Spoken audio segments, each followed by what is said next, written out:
Hi, it's Code, and I'm back in my apartment, and I'm too lazy to get up and turn on the thermostat, so that's why I'm wearing my hood. Anyway, it is February 1st, February 5th, it is February 10th. Hello, it is February 14th, it's February 19th, and today is February 27th, and this is part 2 of my dissertation journey. Let's get started.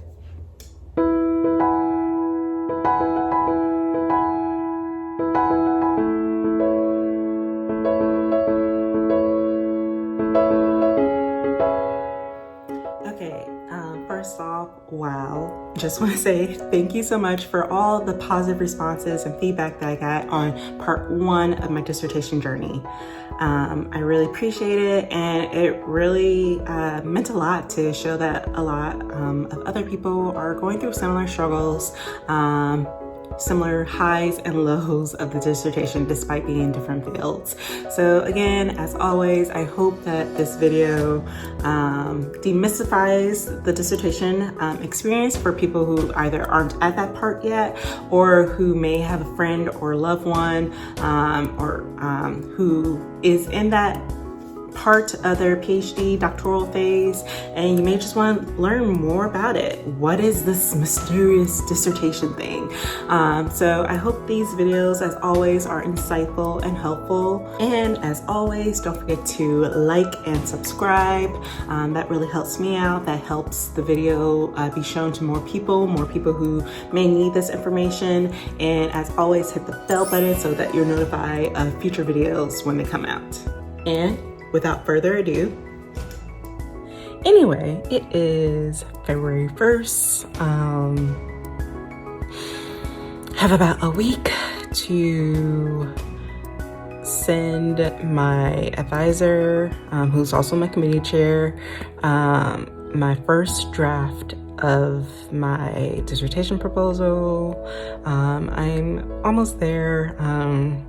I think what's just really holding me back has nothing to do with the dissertation, but just has everything to do with I still need to do work for my assistantship, and I need to still do work for my class that I'm teaching. And I'm still seeing clients. And a lot of it is just a little bit difficult. Some of it's time management stuff. Some of it is just like having to set really strong and consistent boundaries with certain people in my life. And just like letting them know that I cannot be available for them at all times of the day, whenever they need it at like a snap of their fingers. So that's a little bit frustrating. So yeah. Okay, it is February 5th. If you're noticing a different background, that's because I'm back in my apartment. And yeah, I haven't done much this week in terms of my dissertation. I know, it's so horrible. It's not even, so I feel like in my last video, in the first dissertation journey, part 1, I feel like what I struggled with was like motivation to do my dissertation, and now I feel like I'm on the opposite end of the spectrum, where I have the motivation, I just don't have the time. And I'm fully understanding my advisor saying that, you know, when I really get into the dissertation year, I probably don't want to do an assistantship, because, you know, that's just going to take up so much of the time. But, you know, as someone who can't just pay out of pocket for my tuition, I need the assistantship. So I'm really getting it. I mean, I understood and got before how academia is not really set up well for people who don't come from families that can pay straight out of pockets, people who don't come from families who are supporting them through their education, or who are financially able to support them, because my family supports me. It's just they can't always financially support me. So I can definitely understand And I think this just highlights even more just some of the inequities in academia, especially the higher up you go, and understand also why there may be so many people who are in what I call dissertation land, that place that they just get stuck. I can definitely see how some of the people who I know in my life can get so stuck in this phase due to financial reasons and due to the need to have other jobs to just pay basic living expenses. Like, my assistantship is, honestly, it doesn't even cover that much to pay my rent, but it covers my tuition, it covers my dissertation credits. And unless you're being funded, you have to find jobs. You have to find fellowships, and fellowships are competitive. And then, especially if you're not in, or at least my experience is, if you're not in one of the hard sciences, it can be even harder to find fellowships that pay enough for you to not have to work while you're doing your dissertation. So, I guess I'm feeling frustrated again, but now it's like not frustration because of lack of motivation, but frustration because I had the motivation, I have the drive, I just don't have the time. So yeah, I just gotta figure this out. Okay, it is February 10th. Wanted to give an update. This will probably be a really short one, but basically today is the day after I had turned in my first draft of my first article to my committee chair / my advisor. So that's really exciting. I don't know, I think it's okay. I know obviously she's gonna have a lot of feedback on it because it is a first draft. I don't know, I just feel like I've been looking at like previous literature on my topic for so long that now I'm like, did I explain it right? Was I clear in my explanation and in my lit review about like the pathways or like how I'm thinking? But yeah, hopefully my advisor will like it. Yeah, so now the next thing is I have 3 weeks, which is when I'll meet my committee chair / advisor again. And in those 3 weeks, I hope to work on the first draft of Article 2, which is going to be a psychometric study for my multi-part dissertation. Psychometric study is basically, or at least how I'm doing it, is a study that tests a scale or a measure that's being used. So one of the, survey questionnaire thing that I'm using, it has been used on predominantly white middle class population, but it hasn't been used on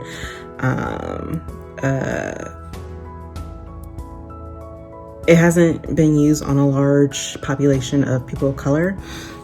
So I want to see if the survey, the scale, still measures what it's supposed to measure, even with a different population. Why do we do that? We do that because, so often in research, or at least research has a history of norming everything as white. So and more specifically as white cisgender male. But as we all know, there's differences in identities across race, across gender identities, across sexual identities, socioeconomic status, all that type of stuff. And even within race, so like even within the Black community. There's still like so many differences within that. But generally, what I'm trying to say with the second study is that generally, this survey, hopefully, can be used with everyone, or at least everyone of a certain, or everyone who's bisexual, because my dissertation is on bisexual women of color. Don't know if I said that already. But yeah, so that's basically what the psychometric study is. It's basically a lot of using SPSS, which is a software tool that does a lot of statistics, and basically seeing if, like I said, if the survey measures what it's supposed to measure. Hello, it is December, oh my gosh, not December. Hello, it is February 14th, aka Valentine's Day, or just another Sunday. So essentially, I may have already said this, but I have already turned in my first article of my dissertation draft to my committee chair. She's looking at it and will get back to me in another 3 weeks, and in that time, before my next meeting, I need to work on draft 1 of my article 2, which is a psychometric study, looking at a scale that hasn't been tested on the population that I'm using. So we'll see how that goes.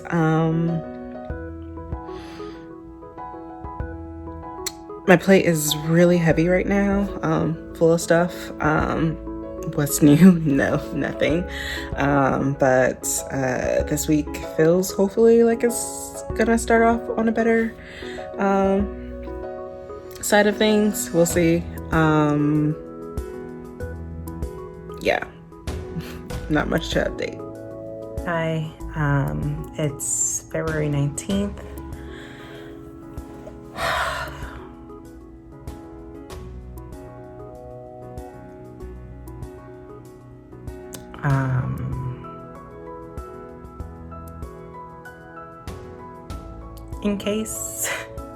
In case anyone forgot, we're still in a pandemic, and that just makes things so hard sometimes.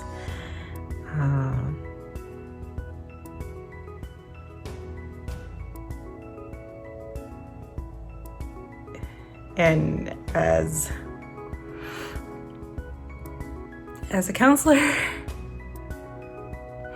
I should, be really good at self-care.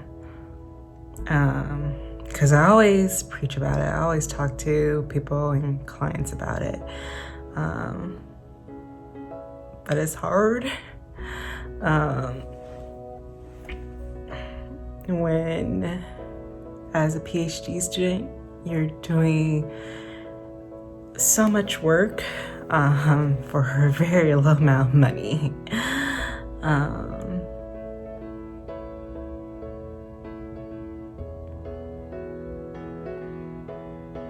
This week has been really hard.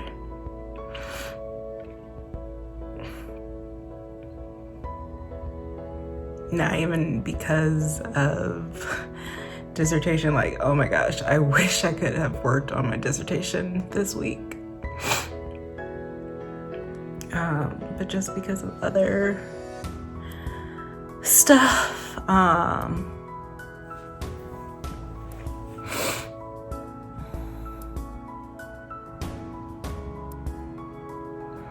And I know in the grand scheme of things, especially with everything going on, this week, with the weather in Texas and all the other places that got so much snow and had their powers and water taken off. I know that in the grand scheme of things, what I'm going through is very minuscule, but I think it's important. I think it's important that no matter what else is going on in the larger world, to hold space for what you're feeling. Hence why you're getting part of this video with me ugly crying. Or try not to ugly cry, I guess. I'm okay. Or I guess more accurately, I'll be okay. But this is kind of how I've been feeling all day. Kind of crying all day.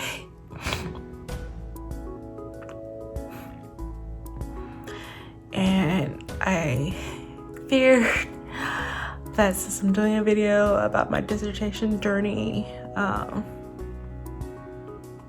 I wanted to keep this authentic. Part of being authentic is realizing that we're in a pandemic, and we're coming up into a year of being in a pandemic, and all of the emotional and social baggage and trauma of that. Even as someone who thankfully has had no one close to me, seriously affected by COVID, is still that fear of maybe today's the day. Maybe, I don't even want to say that, but yeah.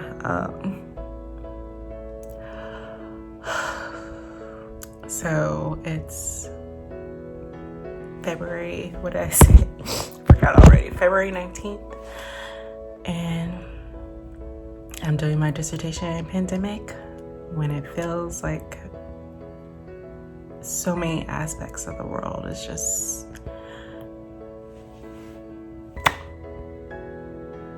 not going well, not going right. And that's a lot of pressure.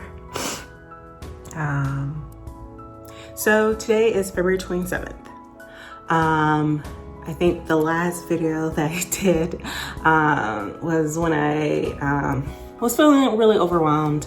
Thankfully, since then I feel so much better. The amount of stuff that I had to do hasn't really changed. I still have to do assistantship stuff. I still have to do class stuff for the class I'm teaching. I'm still seeing clients, all that stuff. But I guess you could say my mindset has changed. Realizing that I do a lot of cool stuff. I do a lot of things that if no one else is passionate or interested in, I know I'm passionate and interested in. And I think that has really helped me realize that it's not like up until this point I haven't done anything. There are a lot of things as a doctoral student, as a doctoral candidate, that I'm super proud of. So it took a moment for me to remember that. It took some processing with a friend who was the unfortunate person who just happened to ask me how I was doing that day. But after all that, the next day I felt way better. And I was able to approach everything that I have to do with a clear mindset and a better idea of how to address the things I had to address, and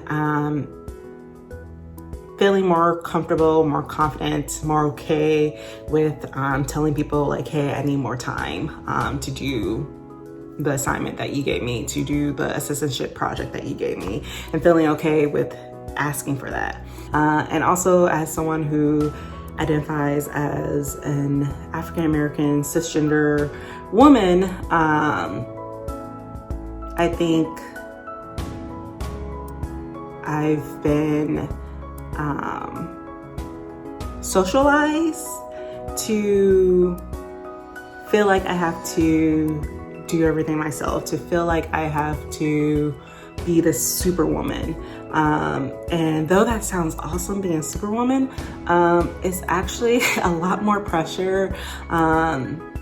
If it actually does a lot of damage to mental health, not only for people in a graduate program, but also just people in general.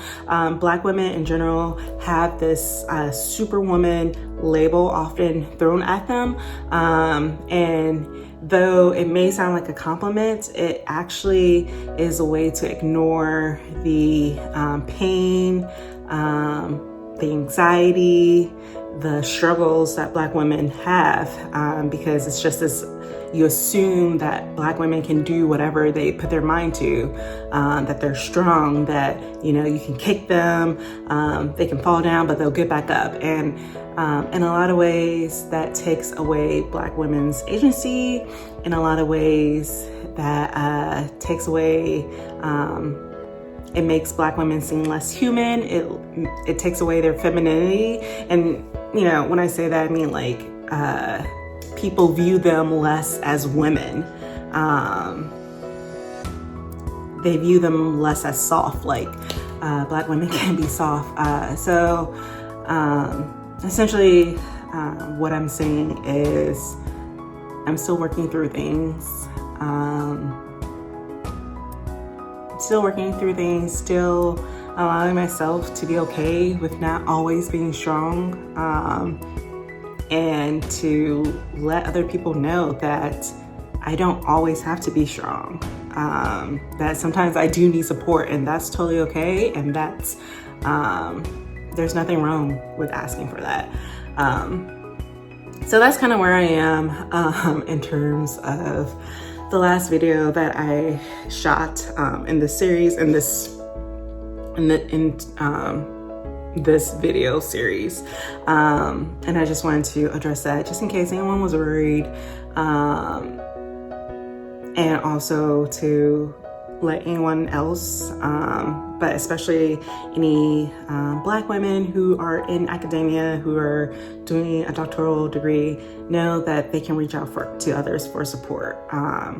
You know, no matter what level you are in, it's okay. It doesn't make you any less of an awesome academic, an awesome person.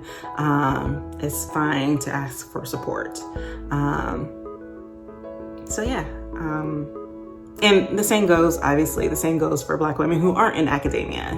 Please ask for support. Please let others know ways that they can help you.